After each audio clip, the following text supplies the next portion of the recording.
Isang 4.7 magnitude na lindol ang tumama malapit sa Sarangani, Davao Occidental, Pilipinas ngayong ika-9 ng Hunyo, 2026 sa 17:20 lokal na oras.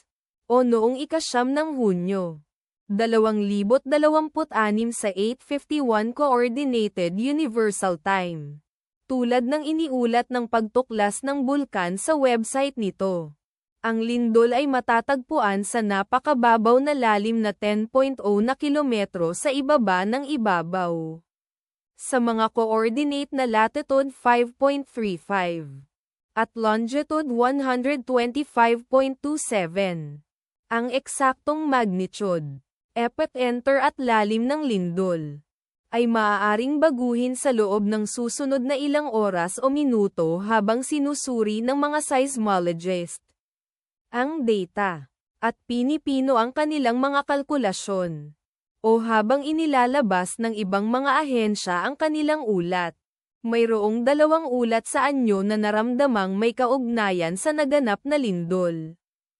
Kabilang sa mga bayan o lungsod na malapit sa sentro ng lindol ang Sarangani, Davao Occidental, na nasa 58 kilometers, o humigit kumulang 36.0 milya mula sa epicenter. Jose Abad Santos, Davao Occidental, na nasa 75 kilometers, o mga 46.6 milya ang layo. General Santos, na nasa 85 kilometers.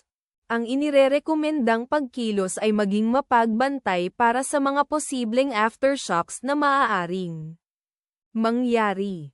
Ang taya ng panahon para sa lugar na malapit sa sentro ng lindol ngayon ay inaasahang magiging maulap sa hapon na may posibleng mga bagyo. Ang lakas ng hangin aabot sa 4.7 miles per hour mula sa timog-timog silangan. Ipagdasal natin na ang lindol na ito ay hindi magkaroon ng malaking epekto sa ating mga kapatid doon. At wala ng lindol. Amen.